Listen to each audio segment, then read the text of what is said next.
નમસ્કાર વિદ્યાર્થી મિત્રો, અગાઉના લેક્ચરની અંદર આપણે 5.5 અને 5.6 ને આધારિત આપણે એક્ઝામ્પલ આપણે કેલ્ક્યુલેટ કરેલા છે.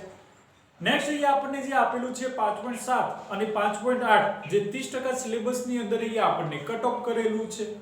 તો લાસ્ટ આપણને જે ટોપિક આપેલો છે 5.9 કે જે વાયુનું પ્રવાહીકરણ આપણને આપેલો છે, જે એક્ઝામ માટે આપણને મોસ્ટ આઈએમપી ક્વેશ્ચન તરીકે છે. તો એની અંદર આપણે વાત કરીએ કે વાયુના પ્રવાહીકરણની અંદર કે તાપમાન ઘટાડવાથી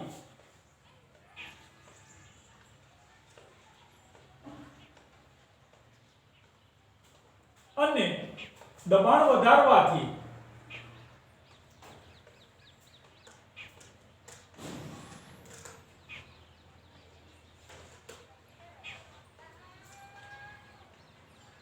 વાયુઓનું પ્રવાહીકરણ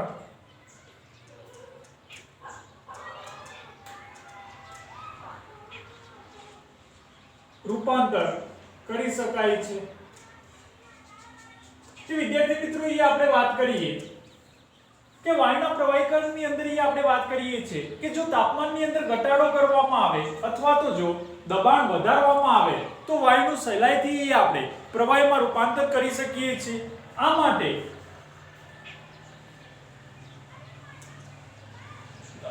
દબાણની અસર કરતા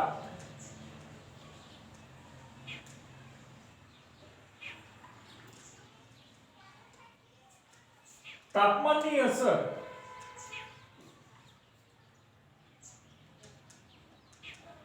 અતિ મહત્વની હોય છે.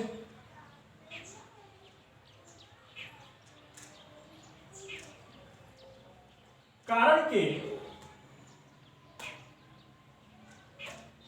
દરેક વાયુ નિશ્ચિત તાપમાન સુધી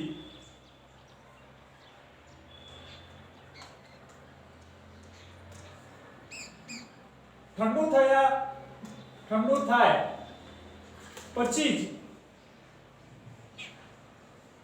દબાણની અસર હેઠળ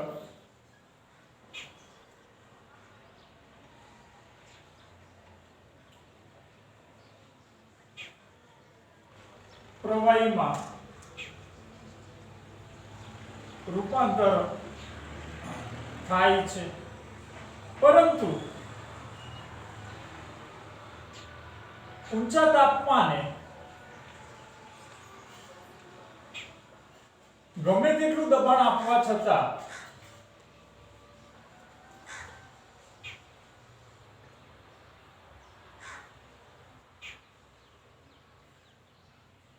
વાયુનું પ્રવાહીકરણ શક્ય નથી.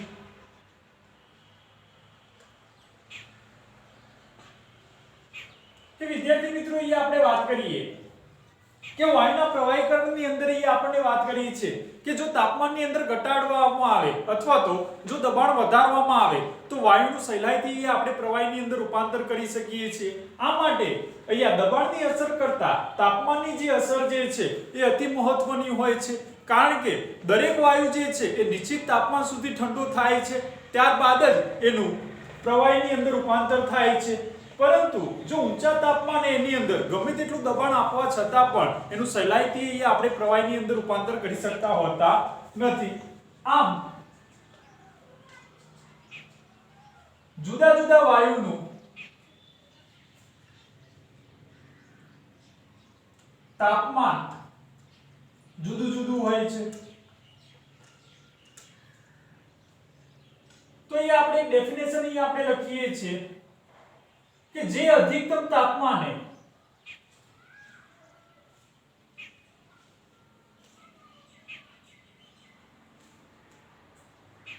વાયુનું પ્રવાહીકરણ થાય છે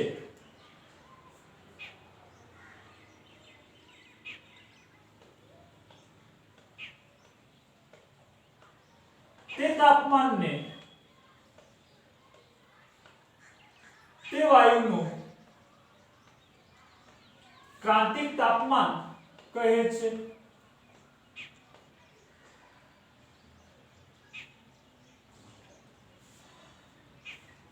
જેને આપણે ટીસી વડે દર્શાવવામાં આવે છે. તો વિદ્યાર્થી મિત્રો અહીંયા આપણે શોર્ટ ક્વેશ્ચન તરીકે પણ અહીંયા આપણને ડેફિનેશન વારંવાર પૂછાય છે કે ક્રાંતિક તાપમાન એટલે શું? તો જે અધિકતમ તાપમાને વાયુનું સહેલાઈથી પ્રવાહીની અંદર રૂપાંતર થાય છે તે તાપમાનને તે વાયુનું અહીંયા આપણે ક્રાંતિક તાપમાન Tc તરીકે અહીંયા આપણે ઓળખવામાં આવે છે. નેક્સ્ટ અહીંયા આપણે વાત કરીએ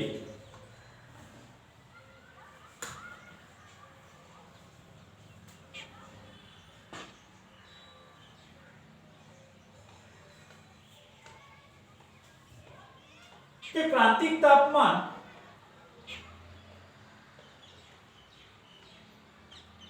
કરતા ઊંચા તાપમાને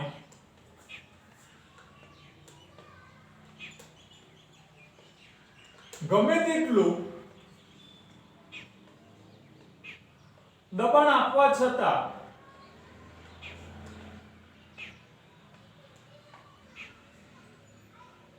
વાયુનું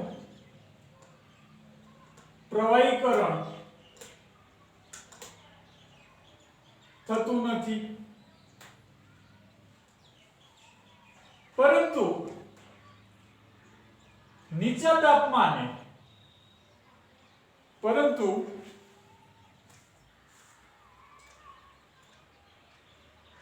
ક્રાંતિક તાપમાન કરતા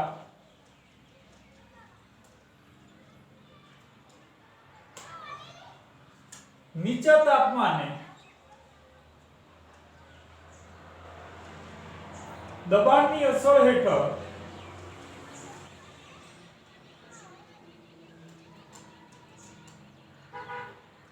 વાયુનું પ્રવાહીકરણ થાય છે.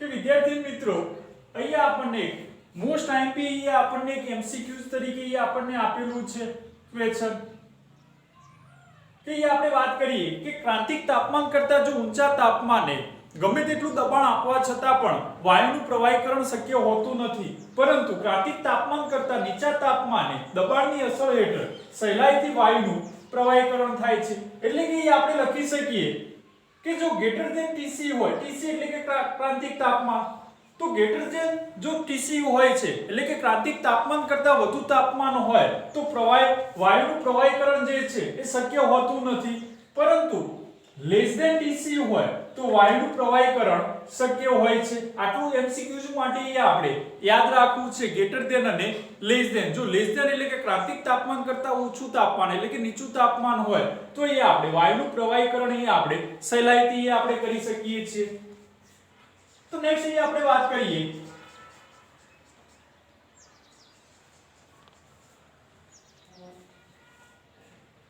કે ક્રાંતિક તાપમાને વાયુનું પ્રવાહીકરણ થતા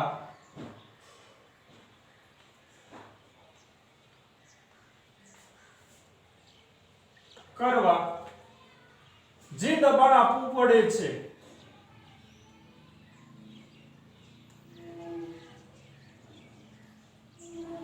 તેને ક્રાંતિક દબાણ કહે છે, જેને આપણે Tc વડે આપણે દર્શાવવામાં આવે છે. અને ક્રાંતિક તાપમાન અને ક્રાંતિક દબાણે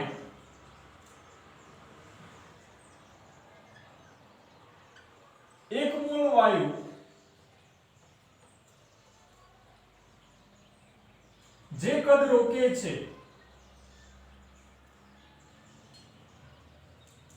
જેને ક્રાંતિક કદ કહે છે,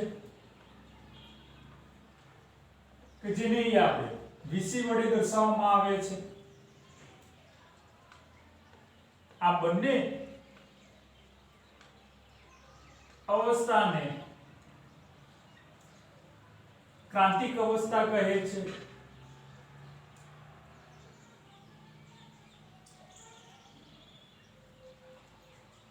કે વિદ્યાર્થી મિત્રો અહીંયા આપણે ડેફિનેશન આપણે બીજી બે લખી છે કે ક્રાંતિક દબાણ એટલે શું અને ક્રાંતિક કદ એટલે શું.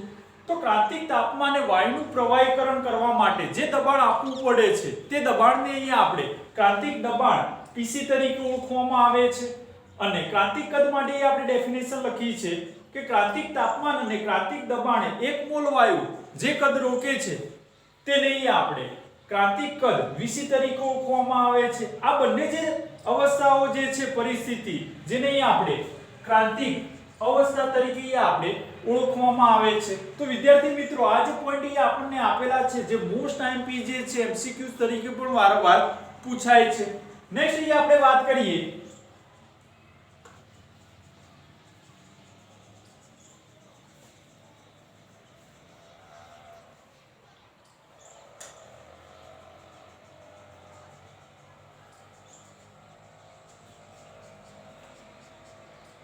કે આ PC TC અને VC ના મૂલ્યો નિશ્ચિત જ હોય છે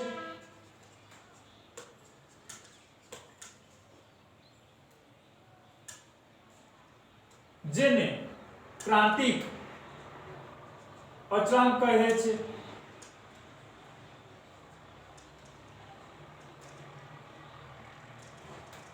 કે વિદ્યાર્થી મિત્રો એ આપણે વાત કરી જે છે કે ક્રાંતિક તાપમાન ક્રાંતિક દબાણ અને ક્રાંતિક કદ જે છે એમના જે મૂલ્યો હંમેશા ફિક્સ એટલે કે નિશ્ચિત જ હોય છે જેને અહીંયા આપણે ક્રાંતિક અચળાંકો તરીકે આપણે ઓળખવામાં આવે છે તો એના પછી આપણે વાત કરીએ કે એક સાયન્ટિસ્ટ અહીંયા આપણને આપેલો છે થોમસ એન્ડ્રુજ તો થોમસ એન્ડ્રુજ નામના વૈજ્ઞાનિકે CO2 વાયુ કાર્બન ડાયોક્સાઇડ નો કે CO2 ના તાપમાન અને દબાણનો અભ્યાસ કર્યો કે તાપમાન દબાણ અને કદનો અભ્યાસ કર્યો તેથી તેના પરથી આપણે વાત કરીએ કે CO2 વાયુની પ્રવાહી અને વાયુ અવસ્થાની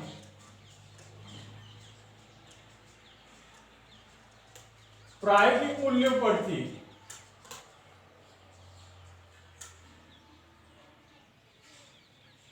એક સમતાપી આલેખ રજૂ કર્યો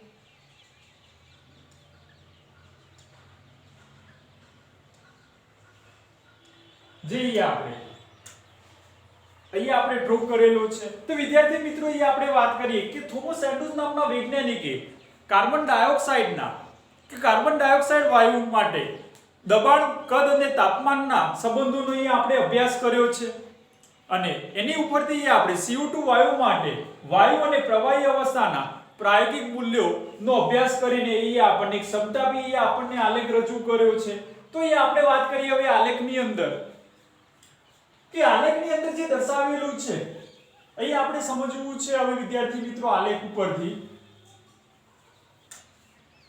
કે અહીંયા આપણને સૌથી નીચું તાપમાન અહીં આપણને આપેલું છે 13.1 સેલ્સિયસ છે એના ઉપરનું જે તાપમાન અહીં આપણને આપેલું છે 21.5 સેલ્સિયસ છે એની ઉપર અહીં આપણને આપેલું છે 30.98 છે ઓકે તો અહીં આપણે વાત કરીએ કે આલેખમાં દર્શાવ્યા પ્રમાણે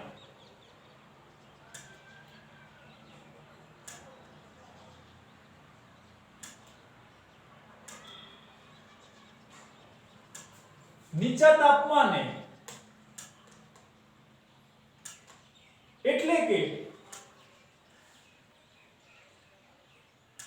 13.1 સેલ્સિયસ તાપમાને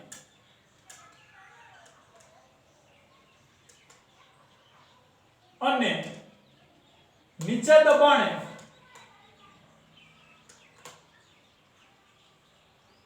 બિંદુ x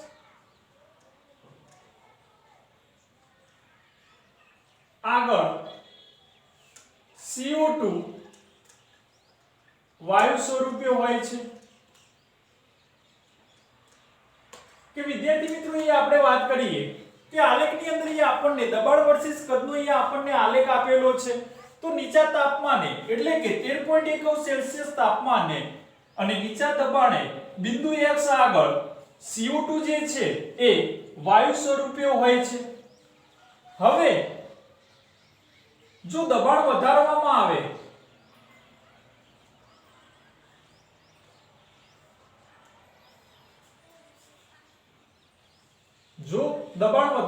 આવે તો CO2 વાયુની કદ ઘટે છે, જે સમતાપી વક્ર XY વડે દર્શાવેલ છે. કે વિદ્યાર્થી મિત્રો એ આપણે વાત કરીએ છીએ કે નીચા તાપમાને એટલે કે 13.1 સેલ્સિયસ તાપમાને અને નીચા દબાણે બિંદુ X આગળ CO2 જે છે કે જે વાયુ સ્વરૂપે હોય છે. હવે જો દબાણ વધારવામાં આવે તો CO2 વાયુનું જે કદ છે જે ઘટે છે, જે એ આપણે સમતાપી વક્ર એ આપણે XY વડે એ આપણે દર્શાવેલ છે. હવે બિંદુ Y આગળ આપેલ દબાણે વાયુનું પ્રવાહીકરણ થતા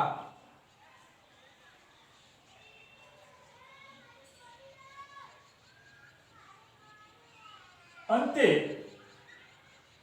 Z આગળ બધું જ વાયુ પ્રવાહીમાં રૂપાંતર પામે છે.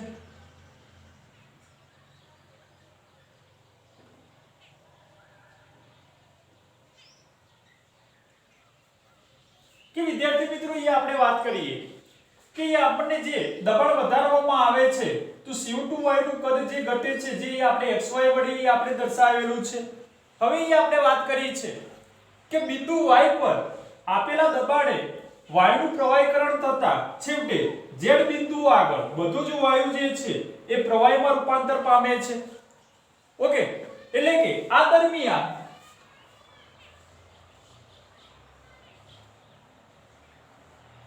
દબાણ અચળ હોય છે.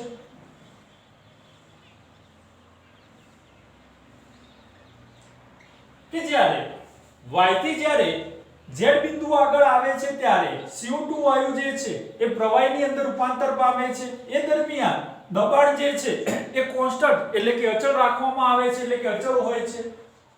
નેક્સ્ટ અહીં આપણે વાત કરીએ ત્યારબાદ Z થી અહીં આપણને W સુધીનો જે આપણને આલેખ અહીં આપણને દર્શાવેલો છે તો ZW જે છે એ સીધો ચઢાણ અહીં આપણને દર્શાવે છે. તો ત્યારબાદ વક્ર ZW સીધું જ ચઢાણ દર્શાવે છે. તો અહીં આપણે વાત કરીએ નેક્સ્ટ ટોપિક ની અંદર અહીં આપણે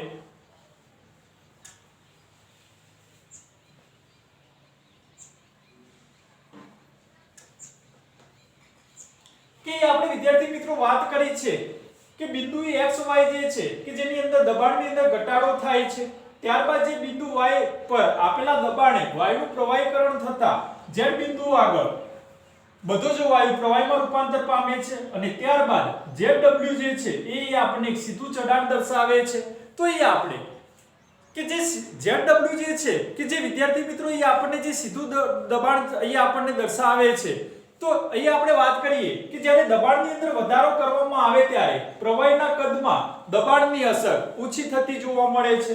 તો અહીં આપણે વાત કરી શકીએ કે સમતાપી વક્રમાં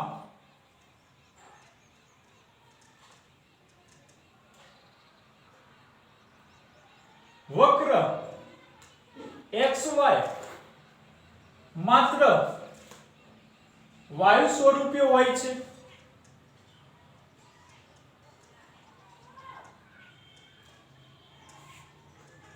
તથા વક્ર YZ વાયુ અને પ્રવાહી વચ્ચેનું સંતુલન દર્શાવે છે।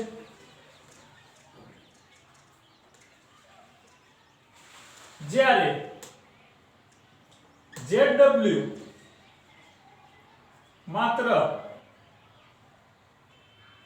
પ્રવાહી સ્વરૂપ હોય છે।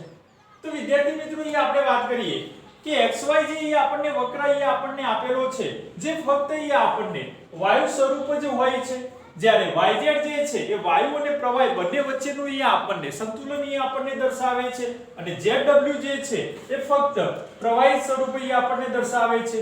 એટલે કે yz જે વક્ર જે છે એ સમસ્થિતિજ હોય છે। yz વક્ર સમસ્થિતિ દર્શાવે છે।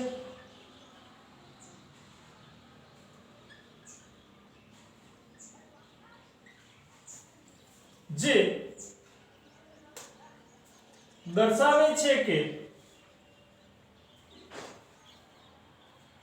કે વાયુનું દબાણ અચળ હોય છે।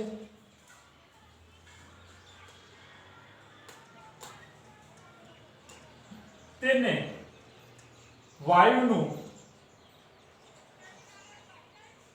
બાષ્પ દબાણ કહે છે।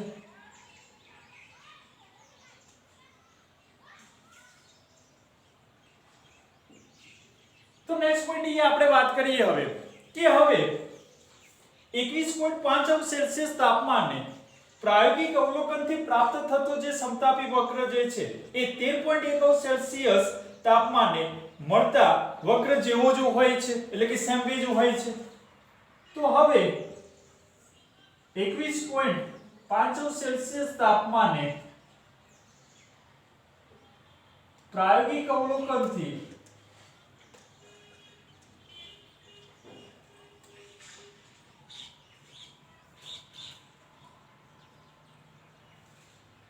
પ્રાપ્ત થતો સમતાપી વક્ર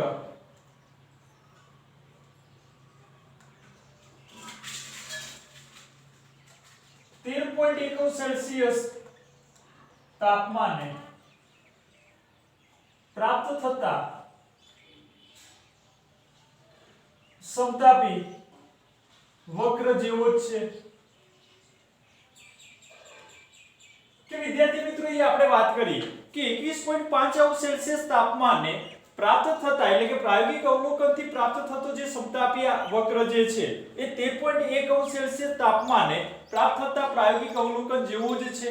પરંતુ અહીંયા જે આપણને સમતાપી વક્ર જે આપેલો છે કે જે સમતાપી વક્ર જે BC જે છે એ YZ કરતા કેવો હોય છે, નાનો હોય છે। એટલે કે અહીં આપણે વાત કરીએ છીએ કે 21.5 અંશ સેલ્સિયસ જે તાપમાન જે છે એ સેમ ટુ સેમ 13.1 અંશ સેલ્સિયસ તાપમાનના અવલોકન જેટલું જ હોય છે, પરંતુ પ્રવાહીકરણ દર્શાવતો ભાગ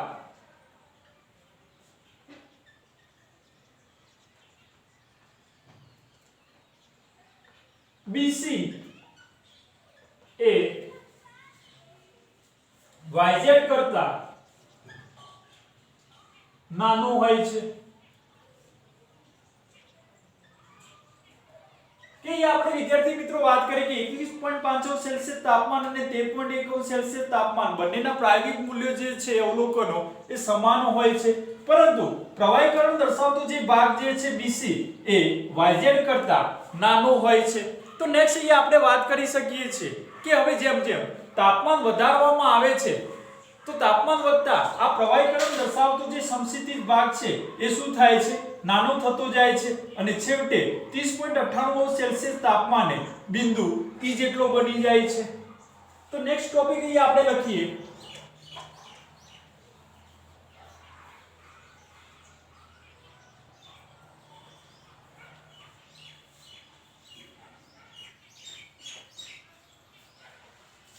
કે તાપમાન જેમ વધારતા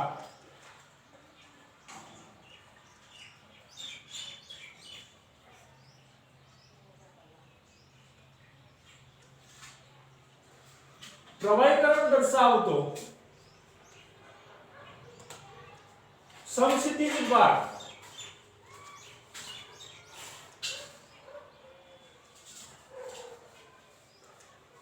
નાનો થતો જાય છે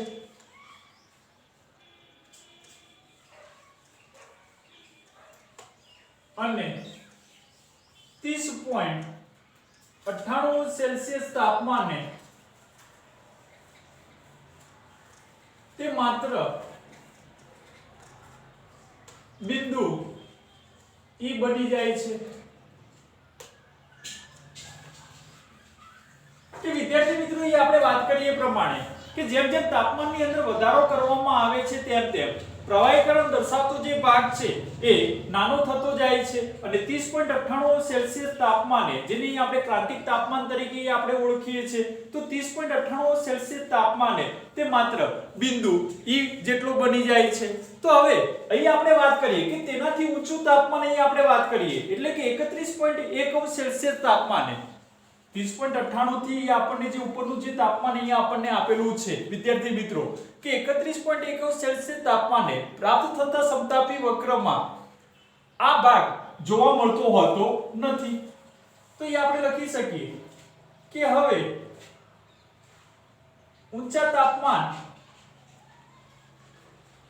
31.1 સેલ્સિયસ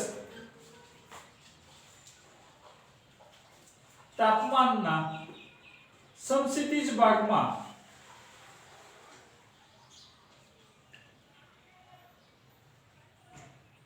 આ ભાગ જોવા મળતો નથી એટલે કે 30.98 સેલ્સિયસ થી ઊંચું જે તાપમાન અહીંયા આપણને આપેલું છે વિદ્યાર્થી મિત્રો કે 31.1 સેલ્સિયસ તાપમાન જે છે તો આ તાપમાનના સમતાપી વક્રની અંદર આ ભાગ અહીંયા આપણને જોવા મળતો હોતો નથી।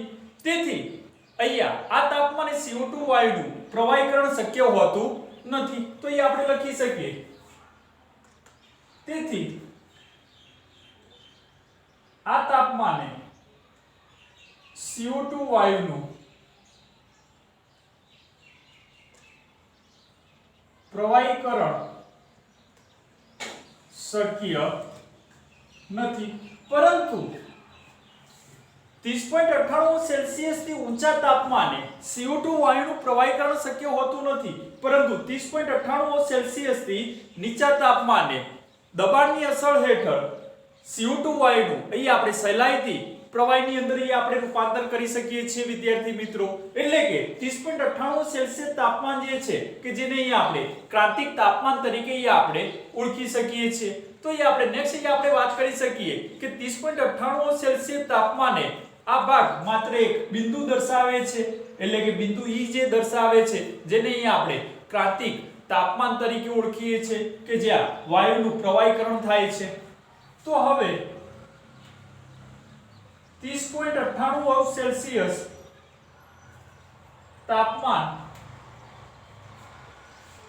માત્ર એક બિંદુ દર્શાવે છે કે જ્યાં પ્રવાહીકરણ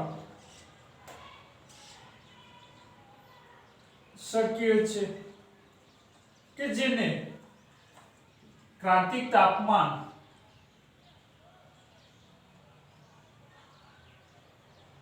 TC કહે છે। હવે 30.98 સેલ્સિયસ થી નીચા દબાણે વાયુનું પ્રવાહીકરણ શક્ય છે। તો વિદ્યાર્થી મિત્રો અહીંયા આપણે વાત કરીએ આલેખની અંદર ફરીથી આપણે દબાણ વર્સિસ કદનો અહીંયા આપણને થોમસ એન્ડ્રુઝ નામના વૈજ્ઞાનિકે આપણને એક આલેખ રજૂ કર્યો છે જેને અહીંયા આપણે સમતાપી આલેખ તરીકે આપણે ઓળખીએ છીએ। તો એની અંદર આપણે વાત કરીએ કે નીચા તાપમાને એટલે કે 13.1 સેલ્સિયસ તાપમાને અને નીચા દબાણે બિંદુ X આગળ CO2 જે છે કે વાયુ સ્વરૂપે હોય છે એટલે કે જો દબાણ વધારવામાં આવે તો કદની અંદર ઘટાડો જોવા મળે છે, જે અહીંયા આપણને વક્ર xy દ્વારા અહીંયા આપણને દર્શાવેલો છે. હવે અહીંયા આપણે વાત કરીએ કે બિંદુ y આગળ આપેલ દબાણે વાયુનું પ્રવાહીકરણ થતા બધું જ જે વાયુ જે છે એ z આગળ અહીંયા આપણને પ્રવાહી સ્વરૂપે અહીંયા આપણને જોવા મળે છે. ત્યારબાદ zw જે છે એ આપણને સીધું ચઢાણ અહીંયા આપણને દર્શાવે છે. નેક્સ્ટ અહીંયા આપણે વાત કરીએ કે એનાથી આપણને ઊંચું તાપમાન અહીંયા આપણને જે આપેલું છે, એટલે કે આપણે વાત કરી શકીએ કે 13.1 સેલ્સિયસ તાપમાને xy જે વક્ર છે એ માત્ર વાયુ સ્વરૂપ જ દર્શાવે છે. yz જે છે વાયુ અને પ્રવાહી વચ્ચેનું સંતુલન અહીંયા આપણને દર્શાવે છે, અને zw જે છે એ માત્ર પ્રવાહી સ્વરૂપ જ દર્શાવે છે. તેનાથી ઊંચું તાપમાનની અંદર અહીંયા આપણે વાત કરીએ કે 21.5 સેલ્સિયસ તાપમાને મળતા જે પ્રાયોગિક અવલોકનો જે છે એનો સમતાપી વક્ર અને 13.1 સેલ્સિયસ તાપમાને મળતા પ્રાયોગિક અવલોકનના સમાન હોય છે, પરંતુ પ્રવાહીકરણ દર્શાવતો જે ભાગ જે છે BC એ yz કરતા નાનો થતો જાય છે, અને જેમ જેમ તાપમાનની અંદર વધારો કરવામાં આવે છે તેમ તેમ આ પ્રવાહીકરણ દર્શાવતો જે સમક્ષિતિજ ભાગ છે એ નાનો થતો જાય છે, અને છેવટે અહીં આપણે બિંદુ E જેટલું બને છે. એટલે કે 30.98 સેલ્સિયસ તાપમાને પ્રવાહીકરણ દર્શાવતો જે સમક્ષિતિજ ભાગ જે છે એ બિંદુ E દર્શાવે છે, જેને અહીં આપણે ક્રાંતિક તાપમાન તરીકે ઓળખવામાં આવે છે, કે જ્યાં સહેલાઈથી એનું પ્રવાહીકરણ શક્ય છે. ત્યારે નેક્સ્ટ આપણે વાત કરીએ કે જો એનાથી ઊંચા તાપમાને એટલે કે 31.1 સેલ્સિયસ તાપમાને આ ભાગની અંદર એટલે કે આ સમક્ષિતિજ જે આપણને વક્ર આપેલો છે સમતાપી વક્ર, એની અંદર આ જે ભાગ છે જોવા મળતો હોતો નથી, એટલે કે એની અંદર અહીંયા આપણને વાયુનું પ્રવાહીકરણ શક્ય હોતું નથી. એટલે કે 30.98 સેલ્સિયસ થી ઊંચા તાપમાને વાયુનું પ્રવાહીકરણ શક્ય નથી, પરંતુ 30.98 થી નીચા તાપમાને વાયુનું સહેલાઈથી આપણે પ્રવાહીની અંદર આપણે રૂપાંતર કરી શકીએ છીએ. તો લાસ્ટ આપણે વાત કરી શકીએ કે વાયુના ગતિવાદ સિદ્ધાંતને આધારે આપણે કહી શકીએ કે જો તાપમાનની અંદર ઘટાડો કરવામાં આવે તો અણુઓની ગતિ ઊર્જા પણ ઘટે છે. તો અહીં આપણે વાત કરીએ કે વાયુના ગતિવાદ સિદ્ધાંતને આધારે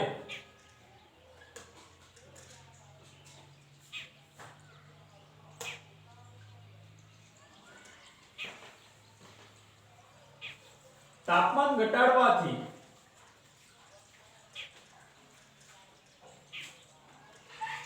અણુઓની ગતિ ઊર્જા ઘટે છે.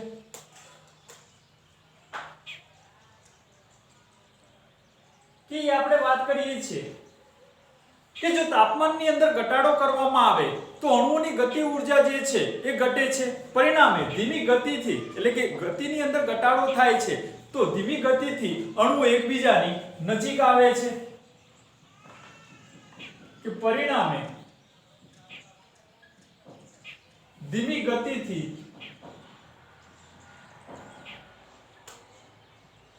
અણુઓ નજીક આવે છે અને પ્રવાહીકરણ થાય છે.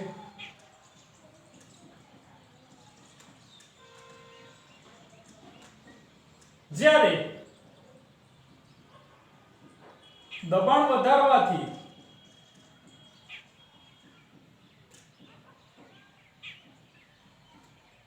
વાયુનું કદ ઘટે છે. કે નેક્સ્ટ આપણે વાત કરીએ છીએ કે તેવી જ રીતે આપણે વાત કરીએ કે જો દબાણની અંદર વધારો કરવામાં આવે તો વાયુની અંદર કદમાં ઘટાડો થાય છે, તેમાં પણ પ્રવાહીકરણ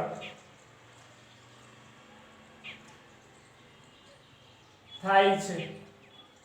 તેથી આપણે વાત કરીએ કે તેથી તાપમાન અને દબાણ બંનેની સંયુક્ત અસરથી વાયુનું પ્રવાહીકરણ શક્ય બને છે.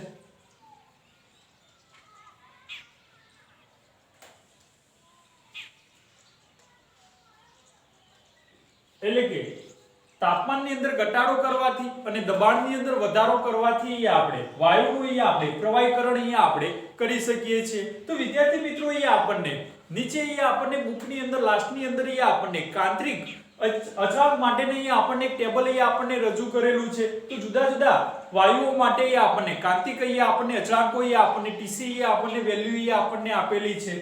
તો અહીંયા આપણે વિદ્યાર્થી મિત્રો અહીંયા આપણે વાયુના પ્રવાહીકરણની અંદર અહીંયા આપણે લાસ્ટ ટોપિક જે છે અહીંયા આપણને 5.9 એ અહીંયા આપણે કમ્પ્લીટ કર્યો છે. તો યુનિટ નંબર જે 5 એ આપણને આપેલું છે દ્રવ્ય અવસ્થા. તો અહીંયા આ લેક્ચરની સાથે અહીંયા આપણે કમ્પ્લીટ કરીએ છીએ. Thank you.